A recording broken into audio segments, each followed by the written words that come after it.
जा पाती, लेकिन मैं लंगड़ी हूँ। गुड़िया बेटी, क्या आपको भी बेर खाने हैं? हाँ मम्मा, मेरा दिल तो बहुत है, मगर मैं लंगड़ी हूँ। मेरी बेटी लंगड़ी है तो क्या हुआ, उसकी माँ तो स्वस्थ है। चलो आज मैं आपको बेरी के पेड़ पर ले जाती हूँ। आप भी जग्गू कुक्कू की तरह डाल पर बैठकर खूब बेर खाना। अब जल्दी चलो। फिर एक टोकरी में गुड़िया को बिठाकर मम्मा चिड़िया भी घर से बाहर चली जाती है। खट्टा मीठा बेर है, दिल कर रहा है इसकी गुठली भी खा जाऊं। नहीं जग्गू, गुठली नहीं खाना, बेर बहुत है, तुम बेर को ही खाओ। मैं तो कुछ बेर अपने घर भी लेकर जाऊंगा।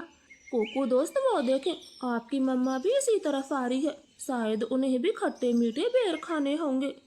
फिर मम्मा चिड़िया गुड़िया के साथ पेड़ पर बैठ जाती है। गुड़िया तो कई महीनों के बाद घर से बाहर आई थी, वो बहुत खुश होती है।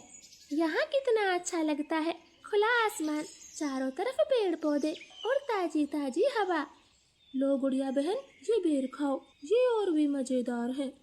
ऐसे वो तीनों गुड़िया को बेर तोड़ तोड़ कर खिलाते हैं। दूर छिपी हुई बुरी चील उन पर नजर रखे हुए थी। अरे वाह, एक साथ चार चार शिकार है, किसी एक का खात्मा तो हो ही जाएगा, बड़ी तेज भूख लगी है। फिर वो बुरी चील धीरे धीरे बेरी के पेड़ तक पहुंच जाती है और एकदम से उन्हें घेर लेती। जग्गू और कुक्कू तो डर के मारे मम्मा चिड़िया के पीछे छिप जाते हैं। सब ऐसे ही खड़े रहो, अगर एक भी भागा तो कच्चा चबा जाऊंगी, बड़ी तेज भूख लगी है मुझे।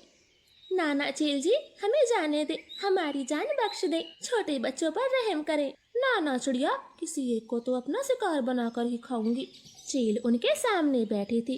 तभी धीरे से जग्गू कौवा कुक्कू के कान में बोलता है, कुक्कू दोस्त, इस चील को गुड़िया को सौंप देते हैं, वैसे भी गुड़िया लंगड़ी है, ये जी कर क्या करेगी, कम से कम हम तीनों की तो जान बचेगी। जग्गू की ये बात सुनकर कुक्कू तुरंत अपनी माँ से बोलता है, मम्मा मम्मा, गुड़िया को यहीं छोड़ दो और चलो यहाँ से, हम अपनी जान बचाते हैं। हाँ भाई, ये भी ठीक है, मेरा काम इस लंगड़ी चिड़िया से ही चल जाएगा, तुम सब चले जाओ।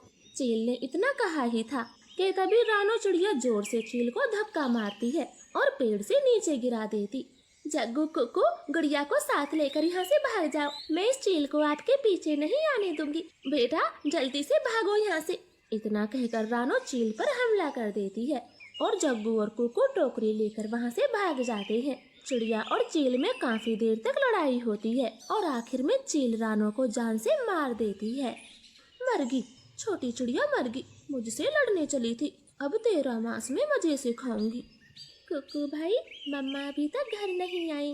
मम्मा को चील ने मार दिया है, वरना वो अब तक आ जाती, क्या जरूरत थी मम्मा को वहाँ ले जाने की। भाई, अगर हम वहाँ ना होते तो वो बुरी चील आपको खा जाती, आप ऐसा क्यों बोलते हो? नहीं, हम चील के हाथ कभी ना आते, वो तो तुम साथ में थी, इसलिए मम्मा ने चील से लड़ाई करने की सोची। तुम लंगड़ी थी ना, माँ को तेरी वजह से मरना पड़ा, अब तू ही माँ की हत्यारन है, समझी? ऐसे कुक्कू तो गुड़िया को ही दोषी ठहराता है। अब गुड़िया का ध्यान रखने वाला कोई नहीं था।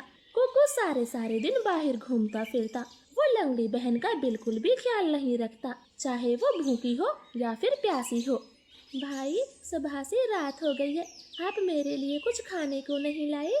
जंगल में भोजन की कमी हो गई है, अपना पेट भरना ही बड़ा मुश्किल है, ऐसे में तेरे लिए दाना कहाँ से लाता? ऐसा बोलकर कुक्कू तो सो जाता है। गुड़िया को पूरी रात नींद नहीं आती, क्योंकि वो तो कई दिनों से भूखी थी। मम्मा मम्मा, अगर आज आप जिंदा होती तो मेरा कितना ख्याल रखती, अब तो मुझे भी भूखा सोना पड़ता है, मैं क्या